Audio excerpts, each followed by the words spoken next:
Good How are morning. you? Hi. I Thanks for taking a few moments in this sort of time of us working virtually, working from home. Although for coaches, that's not so different, but but we are in, so this gives us a chance to, I don't know, just kind of catch up a little bit and tell some stories and um, just talk a little bit about what it is that you do and a little bit more about your background, because I think that that's something when I do who's my coach exploratory sessions and I'm helping our clients try to figure out who's the best connection and fit. There's so much that they always ask me about background of just, and not so much, where did they get certified and where did they go to school, but sort of what was their experience.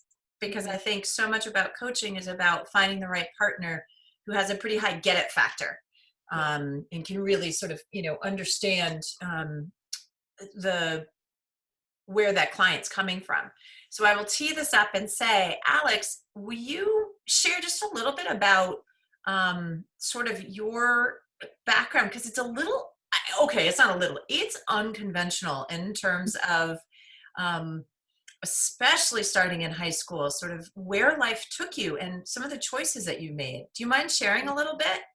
Yeah, I'd love to. Um, so you're totally right. From the time I started to feel even remotely like I could make my own decisions, which probably was from the time I was 1 year old.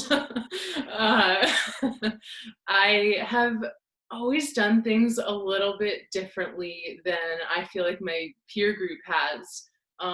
Even from the time I was a little kid, I would see, my peer groups getting together for play dates or play groups. And I was always the one who was like, well, I'm going to go play in the woods, or I'm going to go like take a nap in my room. Like, I don't want any part of this like weird, like organized social stuff.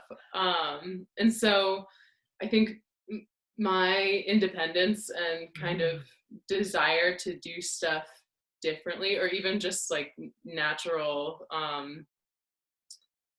way of doing things differently, has been part of me forever. Mm. But you're right when you say that it really started to come out when I was in high school. When I was a sophomore in high school, I just got this itch to get out. I was going to a public high school in Vermont, and I have an amazing family, amazing parents who just do nothing but love me. And I was having a really hard time in school of just, seeing the way people interacted with each other and seeing like the confinement of a classroom. Mm. I would sit in a classroom and just kind of think like, why am I sitting in this, dingy classroom in the middle of nowhere, Vermont, learning about the history of World War II from here? Like, there's so much more to learn Wow. outside of the classroom. Like, why am I learning about all of these inspirational figures and and monumental pieces of history from this classroom? Like, I just never felt like I was actually learning everything, and everything just felt really prescribed and um, conventional. And I just had a really hard time with that. And as a result, I think I just kind of saw school as like this almost stunting thing, right? It's not that I wasn't a good student, not that I wasn't smart in any way. I think it just wasn't enough for me. Yeah. And so in my sophomore year, I decided like I need to make a change. And I had heard of people doing study abroad programs, definitely in college, but not that many in high school. No, Uh, no, rarely. Rarely, yeah. And so I took it upon myself to to research this, and I think I did it like for a long time, the research, without saying anything to my parents. I think for like a year I was like, okay, this is what I need to do. And when I present it to my parents, it has to be like pretty tightly sealed. And so yeah, I did all the research and found a program that sponsors students to study abroad. You have to apply to the program, so you have to have, a certain GPA. You Yeah. have to, have a well-rounded resume for a high school student. And so I think I had like gotten my application ready, and when it got to the part of the application that was like, your parents are signing off on You need your parents' signature, right? Yeah. Right. That's when I, showed it to them, and they were like, what do you mean you want to study abroad for a year? Are you trying to run away from, from school or from challenging friendships or whatever? And no, like that wasn't it at all. I needed more than what I was getting from my high school experience. And so I applied to the program, and it asked you to choose like your top 3 destination choices to spend a year, and all of the countries that I chose were in Africa. Oh, And wow. yeah, like I really wanted to get away. Wow. Yeah. Wow. Yeah. And Yeah, Vermont to Africa, pretty different sort of way of being. Yeah. right. And so I don't remember why, but that year they weren't sending any students from the US to Africa. And so since the 3 countries that I chose were all French speaking, they came back and were like, well, this seems like the closest fit to what you want. You're going to France for a year. And so, it was a totally different experience than what I was hoping to have at the time. And so, I think that first year abroad was less about where I was and more about the experience of being, I think I was 15 or 16. And just more about being completely on my own in a foreign country where I didn't know the language, literally didn't know a single person in the country. And I will just never forget the feeling of landing at Charles de Gaulle Airport and just coming to the realization of like, I don't know a single person here, and somehow I have to figure out how to get from this airport in Paris to another city in France and find my host family's house. Somehow I have to get from here to there. And that was like the first big challenge. And then I think being so young, it didn't occur to me, like, what would that host family actually be like when I got there?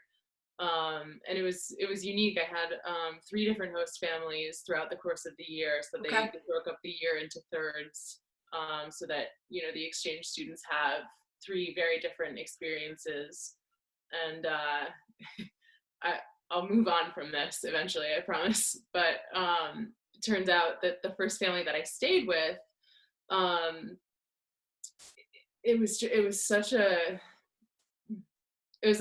they kind of had a tough living situation, where like my bed for those 4 months was like a foam mattress topper on the floor.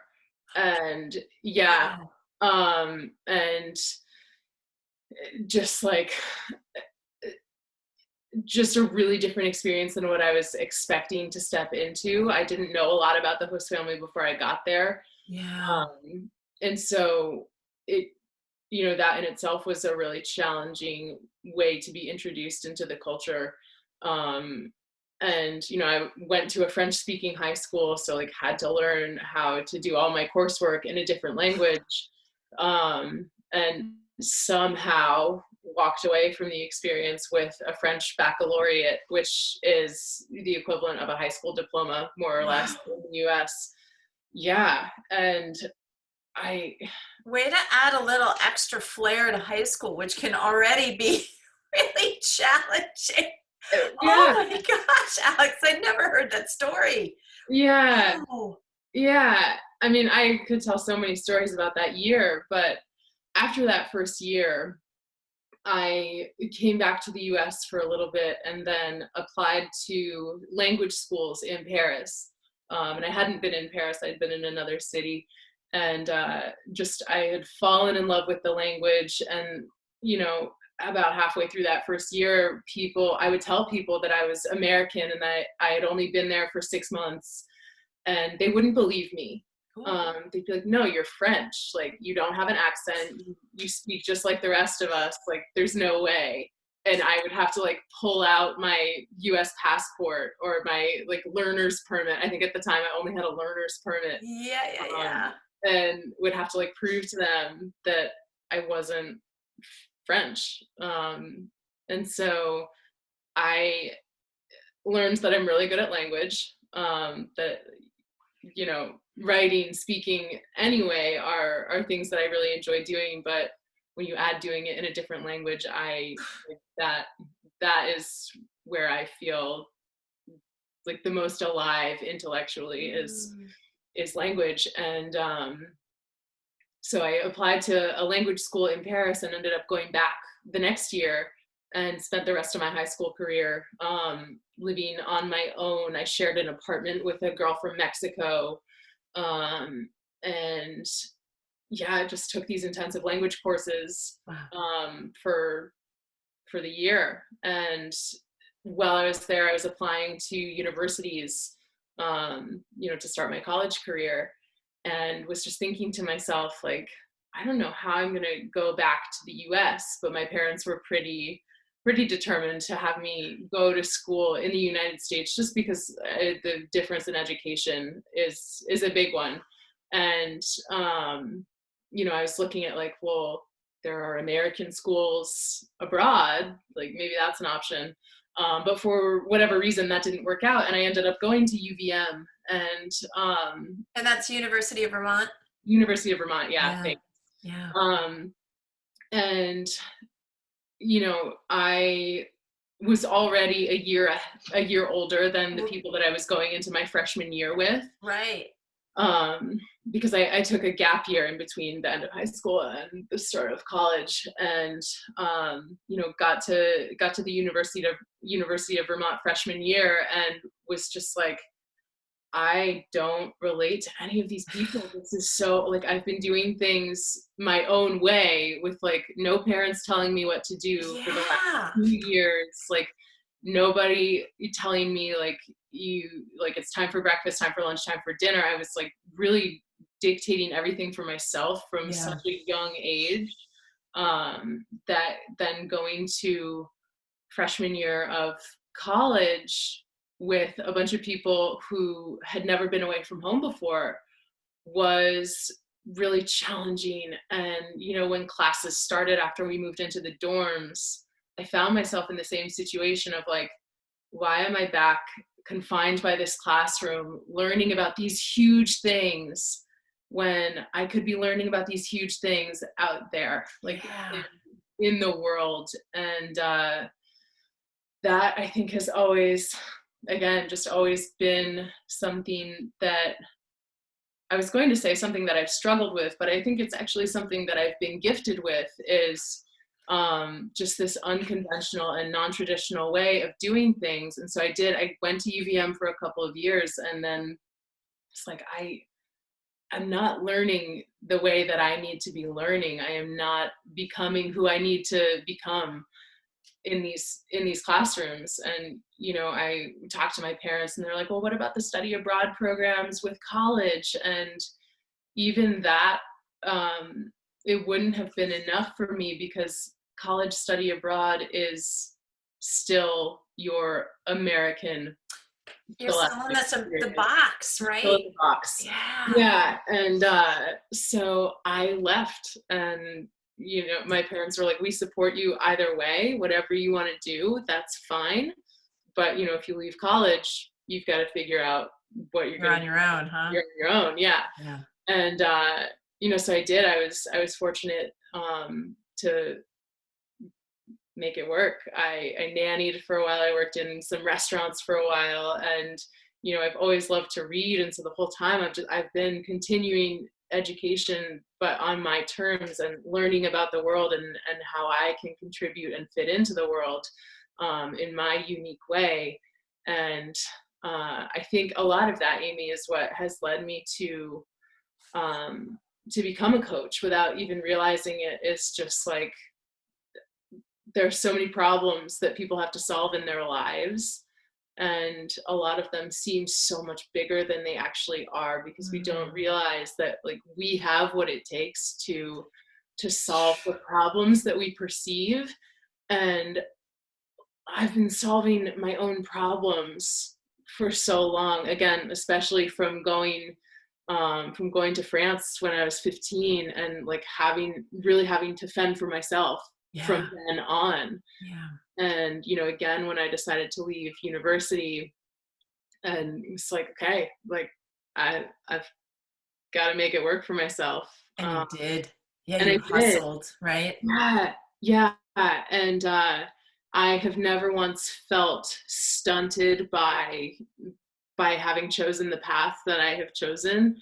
I think because it was so deliberate, and, I've never had trouble finding good work. I've never had trouble creating good work for myself. Yeah.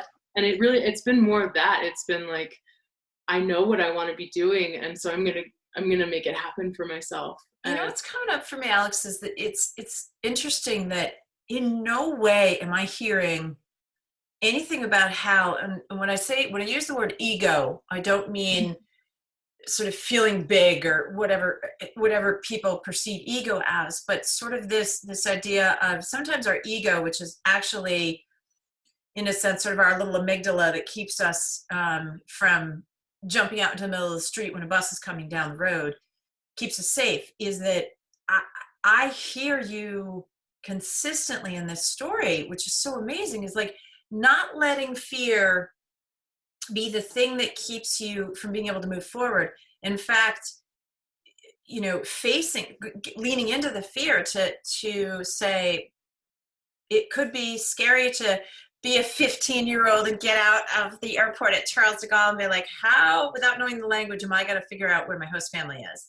But it's the fear of not doing it that was probably, it created you to do it. And so it's so amazing. It's like I haven't heard you say at all anything about like, I had to climb the corporate ladder. I had to make a certain living, like so unconventional. And yet what I'm hoping is that the world that we're evolving into is that your story is so much more conventional, in the sense of this is how we experientially learn.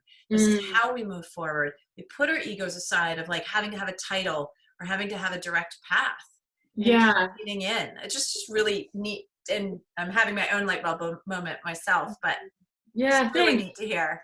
I think, you're bringing up for me this idea of resetting the table. And I think that's what I've always done for myself. Like, society tells us, especially in the United States, that you do 4 years of high school, you then go on and do your undergraduate degree, and you meet your partner, you get married, you have kids, and you follow all these steps, you climb the corporate ladder.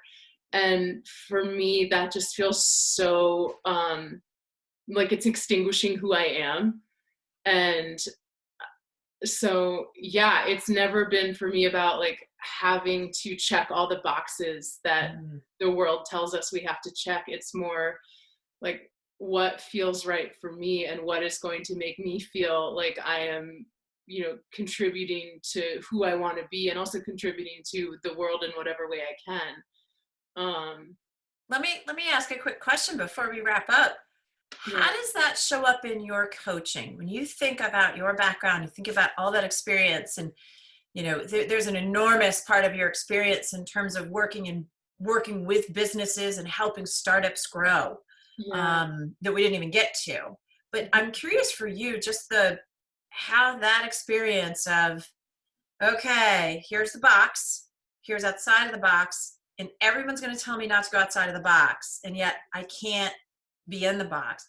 How does that show up in your coaching when you're coaching clients or when you're supporting them? It's a good question. I think so many people, it's so funny to me, I think so many people subscribe to the idea that they have to do things a certain way. And that, a lot of my clients, whether it's businesses or individuals, they come to me initially with the belief that like, the only way to get from where they are now to where they want to be is to do it the way that they've been shown by the world forever. And I know that that's not true. And so a lot of the coaching that I do is helping people realize, like, no, you don't have to follow it step by step. You can create different steps.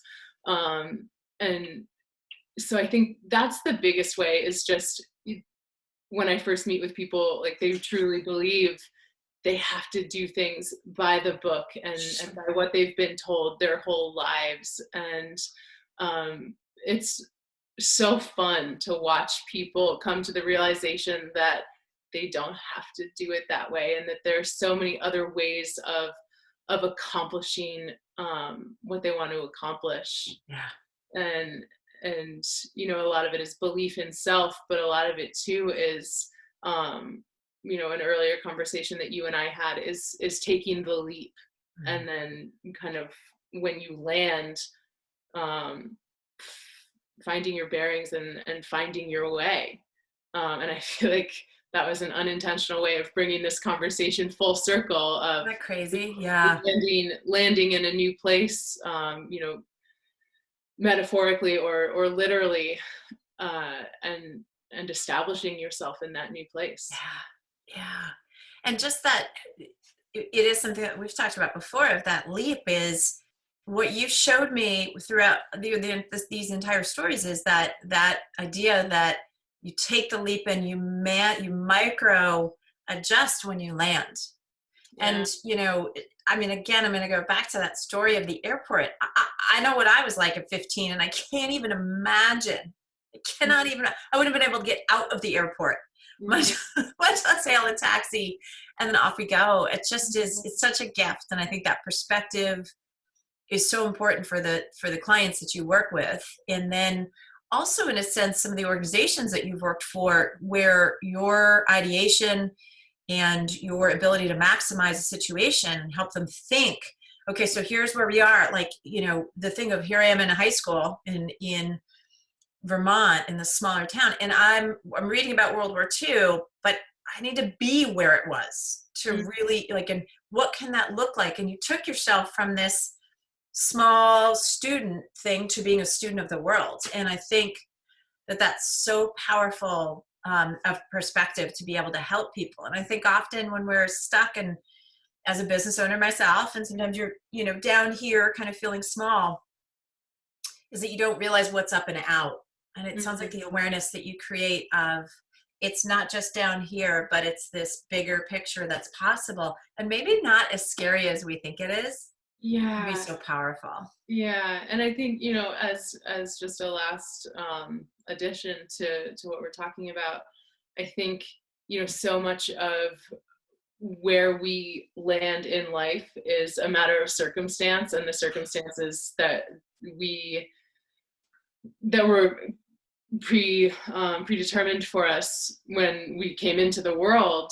You know, so much of how our lives go is determined by those initial circumstances. And you know, a lot of my life has just been an incredible gift, and a lot of my life has also been what I've made of it. But, you know, I think when we're given things, for me, what I want to do is then take what I've been given and give it to other people. And a lot of what I have been given is the ability to live pretty unconventionally from how a lot of people are doing it.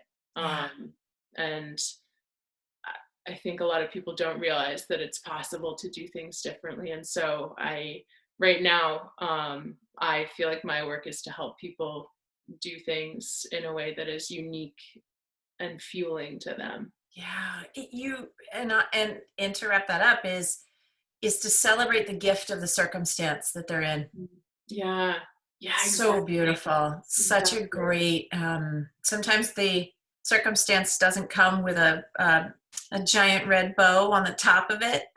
Sometimes it's really brutal, but there's a gift in there, and there's a way for you to perceive it and to move forward with it. So exactly. Yeah. what a gift in itself. What a gift. So Wow.